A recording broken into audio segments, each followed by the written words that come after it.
All right, just wanted to give a quick little update on the tank. I think it is going on 4 months now. Yeah, we're about 4 months. Not too many drastic changes, but there are some new additions, some growth happening, and yeah, a bunch of new corals. So let's just dive into what's different. You may notice this firefish. He just got him yesterday, actually. I haven't been stocking fish-wise as much as I'd like, as quickly as I'd like, and that's mainly due to the shipping restrictions that have been going on lately with COVID, people out sick, and just delays. I ordered a bonded pair of cardinal fish a couple months ago, and it was delayed about a week. Both of them showed up dead. I think it's part due to shipping, part due to the way it was packed. And if I have some pictures, if I can find some pictures of it, I'll post it on here. But it was kind of ridiculous. It was the stupidest packing method I've ever seen. And at the same time, the delay did not help. So when they arrived, they were both dead. Kind of had some back and forth with the carrier. It is a big fish carrier, and I don't really want to name names, but it's one of the leading online retailers for fish. I'll just put it that way. And had some back and forth about getting my account credited and whatnot, but I used my credit to get this guy, and I'm actually very happy with this firefish. His name is Alfalfa, like the little rascals, because of the little sprout on his head. This is a very cool fish. I know it's basic, but honestly, I haven't had a firefish. Very happy with him. Always out so far. He found a little hole to sleep in.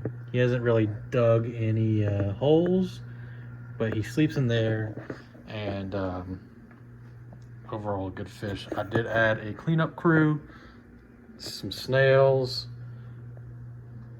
got a cleaner shrimp in there.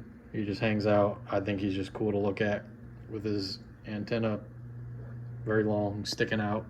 I don't know if the video has picked it up, but I also got a royal gramma who hides all the time. He is down there, not really picking up, maybe for feed. He'll come out, but very shy. But when he does come out, just a cool looking fish. I did add a bunch of coral, so beyond what I had already. Some new guys are before we get into that, let's talk a little bit more about the fish. The clowns have established which one's female, which one's male. The big one female, little one male. They always hang out. They're happy as can be together. They are rarely separated, and they are always doing their own little thing, being weird. Corals, a few changes have happened. I don't want to give the details on every little thing, but this used to be one, and I thought it was bleaching because it got real pale, and then it split. So now I have two of these frilly mushrooms, which is awesome. There was a local retailer that was doing an auction, and I got this Aladdin's carpet for very cheap compared to what I've seen online. And I know in my last video I said I was going to keep things cheap. This wasn't necessarily cheap, but it was cheaper than you would find elsewhere. And you can't pass up a good sale, especially one like that. I got this massive Persian rug mushroom on the same sale. Nobody bid against me, but I want it, so this thing's awesome. It is huge when fully extended. It's not there right yet, but if I turn the pumps off, it'll completely spread out and take over this whole section. This guy, he was kind of a bright green in the last video. I went back and watched the last video to get a comparison.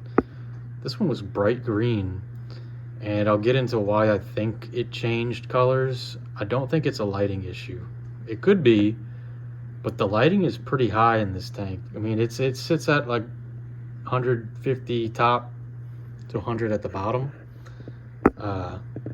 So I don't know that there's anything necessarily wrong with the par levels, but we'll see. Cabbage has grown a little bit. Not a whole lot, but a little bit. Kenya tree, it went through a very disappointing phase recently where it shriveled up for a couple days and it's just now bouncing back. Usually when that happens, it's not really cause for concern with leather corals, but it's just something to keep an eye on, really. This Rhodactis looks a little bleached, but I'm just leaving it be. I don't want to move it. I feel like every time I move a coral when it's not doing well, it just kills it. So I'm trying to just leave it be and let it get adjusted. I have some rock flowers on this rock. I don't really like the placement of this one. He moved up there, but it's in the dead center, and I really don't like that. It's taking up too much space. Like if I wanted to put something there or put something there, I don't know. I don't want it to shade out. I guess this guy would move, but on his own, but I don't really want to mess with it. And once they're on it, it's a little difficult to remove. I know there's an ice cube trick where you can touch its foot. I don't have access to either of their feet, so we'll see. We'll see what happens with it. I may move it. It may move on its own. We'll see. These guys are always looking like they're trying to sting each other, but I don't know that they have. And then there's another rock flower back there. Got this green Rhodactis mushroom during that auction as well. It was actually a very nice piece, very good size for what I got it. And this bounce mushroom, this is another very good price. If I can give one piece of advice, if there's a local auction, take advantage. This is just a small colony of green mushrooms with blue spots. New one's growing. This mushroom is dropping like crazy. In a month, it dropped this one and a second one. And then there's a third one, I don't know, down there, back there. And then there's also a fourth one underneath the big one. This one, I have no idea what it is. Actually, when I bought it, it just said Australian leather. I'm a little bit concerned that it is a type of non-photosynthetic leather, but I don't know. It seems it's at the top of the tank and it's doing fine. If you know what this is, let me know, because I'd like to know for sure. I'm just treating it like a normal leather. Doesn't seem to be having any problems. The yellow that was more yellow last time is turning a little bit more green. And then I got a crown leather, which I had in my last tank, same spot, doing really well. Love these things, they're awesome. And then my GSP starting to, usually I've seen them kind of grow out in a thick mat, but this is just growing out in little squiggly lines, so I don't know what's going on there. I'm fine with it as long as it takes off, you know. I think that's a cool thing to have. This mushroom detached itself. It used to be there and it detached itself. Now it's there. I think it's fine there. Usually if that happens, I don't get alarmed and don't fish it out. I kind of just like letting them do their thing. If it detaches and grows somewhere else that is happier, I usually let it go. But yeah, moving on to a couple chemistry things.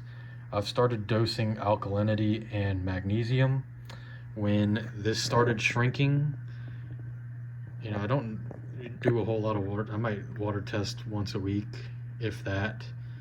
And I tested, so my alkalinity was down to 7.4, which is lower than I want it to be. And my magnesium was down to like 1230, which is definitely lower than I want it to be. So I'm slowly bringing them up. When I say dose, I mean light doses. My goal is to do it very slowly. I don't want it to be a noticeable jump. I think as long as I'm doing it slowly over time, things will be fine and I don't need to worry about it. But yeah, that's about it. I think the alkalinity has something to do with the color loss on this. I've had another toadstool that was green and then it would turn brown and then it would turn green again.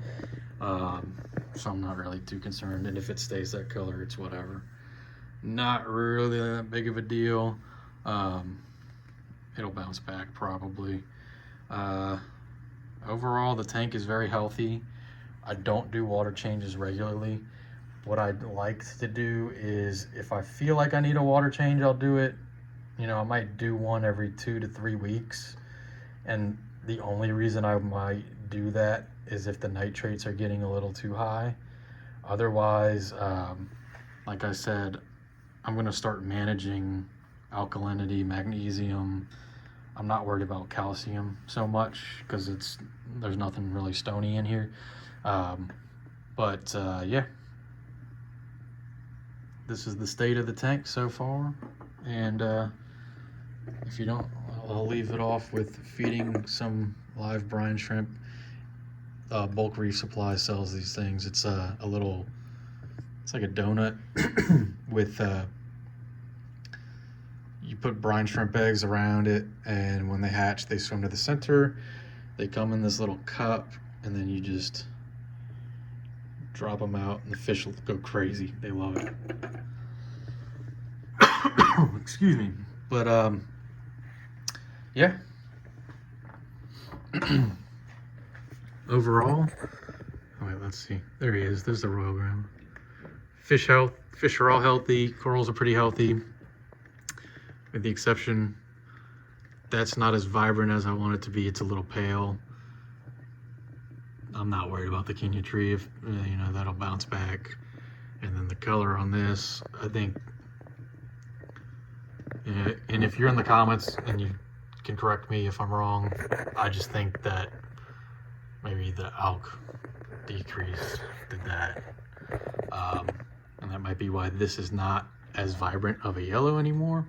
That could totally be lighting. I don't really know. All I know is that corals are healthy.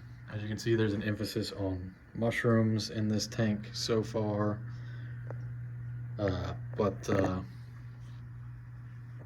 Yeah, I got some gorgonians coming in. I'm gonna put them top,